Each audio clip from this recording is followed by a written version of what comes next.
Chapter 5. She pulled herself up with shaking arms and stepped inside. The floor was baking hot, and the air was hardly breathable. She walked on, deeper into the earth, deeper than the moonlight went, and heard nothing but silence, and saw nothing but dark rock. Harsh, barren walls rose to left and right. She felt them with her bleeding hands. Then the tunnel opened out into a great cavern. She had never seen anything so gloomy and empty of life, and her heart sank, because she had come all this way and there was nothing here. She sank to the floor, and as if that was a signal, a little flame licked out of the rocky wall for an instant and went out. Then another in a different place. Then another. Then the earth shook and groaned, and with a harsh grating sound the rocky wall tore itself open, and suddenly the cavern was full of light. Lila sat up, astonished, as red fire and flame licked and crackled at the rocky roof. All of a sudden the grotto was alive with movement, as 1,000 fire imps swarmed upwards to dash themselves against the rock and smash into 1,000 more, as a wide carpet of boiling lava spread from side to side, as the clang and clash of mighty hammers and anvils rang with the rhythm of the great fire dance. The cavern was full of light and noise.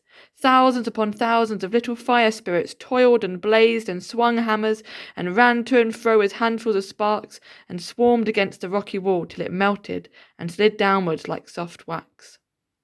Then the greedy creatures plunged their red hands into it and lifted up the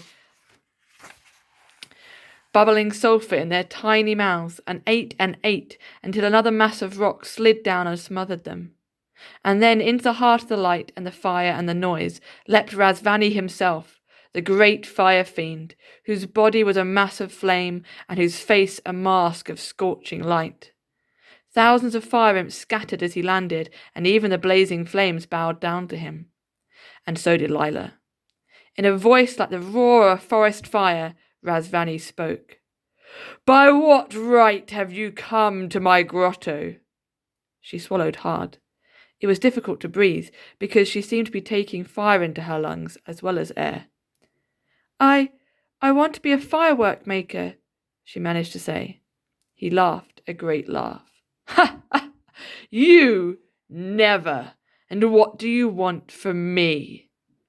"Royal sulfur," she gasped.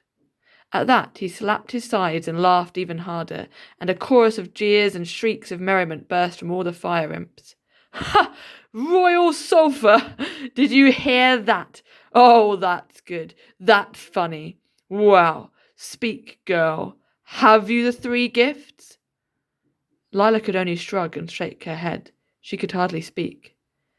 I don't know what they are," she said. "So what are you going to exchange for the royal sulfur?" he roared. "I don't know." "You are going to give nothing in exchange?" She had nothing to say. She bowed her head. "Well, you have come this far," said the fire fiend, "and there's no going back. Now you're here, you must walk into the flames like every other firework maker. I expect you've brought some magic water from my cousin the goddess of the lake. You've brought nothing for me, but I don't suppose you've forgotten to take care of yourself. Better drink it quickly." "I've got nothing," Lila gasped. I didn't know about the magic water or the 3 gifts. I just wanted to become a firework maker, and I'll be a good one, Razvani. I invented self-igniting crackle dragons and shimmering coins. I've learned everything my father could teach me. It's all I want, to be a firework maker like him." But Razvani merely laughed. "Ha! Show her the ghosts," he cried, and clapped his blazing hands. Instantly a crack shivered its way down the rock wall, and out of the opening came a procession of ghosts, each attended by fire demons.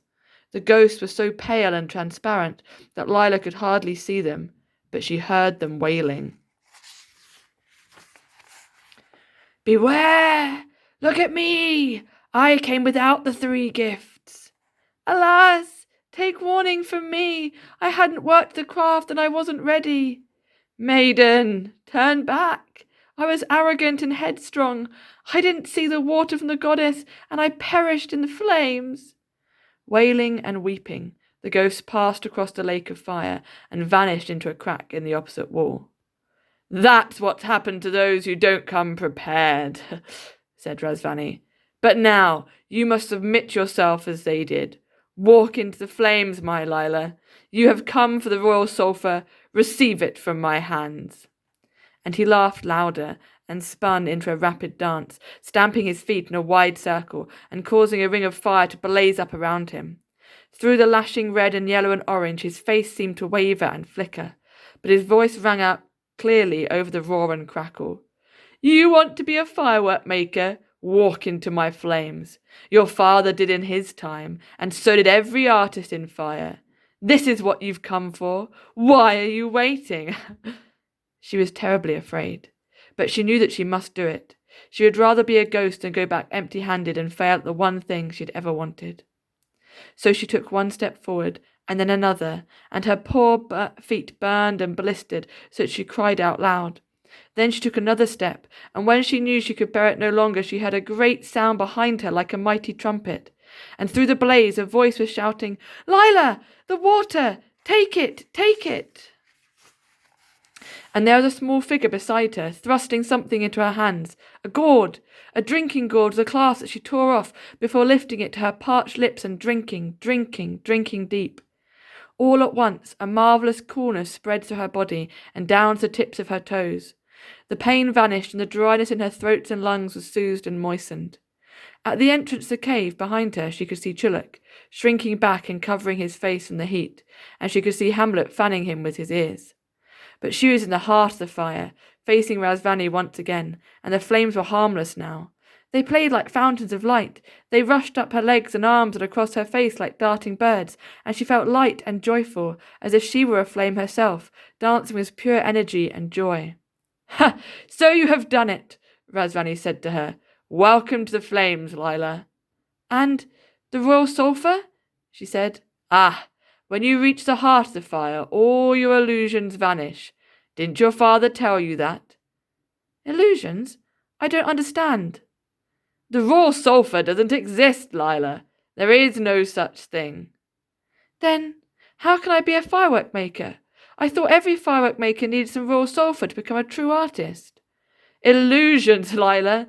Fire burns away all our illusions. The world itself is all illusion. Everything that exists flickers like a flame for a moment and then vanishes. The only thing that lasts is change itself. There is no royal sulfur. An illusion. Everything outside the fire is an illusion." "But the 3 gifts? I don't understand." "What are the 3 gifts, Razvani?" "Whatever they are, you must have brought them to me," he said. And that was the last thing she heard from him, for as he said that he dwindled away, and the lake of fire darkened and became red rock, and then just rock, and all the myriad fire imps became little feeble sparks that floated aimlessly for a second and sank and went out at once. The grotto was bare again. Lila turned away from where the fire had been. She was dazed and disappointed, calm and curious, pleased and puzzled. In fact, she didn't know what she felt or who she was for a moment. But then she saw Chuluk and ran to him.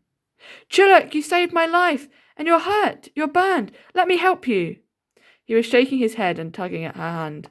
"Don't waste any time," he said. "We've got to hurry. Tell her as we go, Hamlet." They stumbled out of the grotto into the pale light of dawn, and Hamlet said, "I'm sorry, Lila. I heard the birds talking at the foot of the mountain, and they said, 'Look, the white elephant. That's the very one who escaped from the city.' And I asked the bird what he knew, and he said, 'The firework maker helped you to escape. Someone saw and told the king, and now Lauchen's been arrested, and he's going to be executed.' Then he flew away to tell the other birds. Lila, we've got to go back as fast as we can. Don't waste time blaming anyone. Get on my back and hold tight." So in a torment of fear that put Razvani and the raw sulfur and the 3 gifts completely out of her mind, Lila clambered up next to Chuluk on the elephant's back and held on tight as Hamlet began to slither down the mountain in the light of dawn.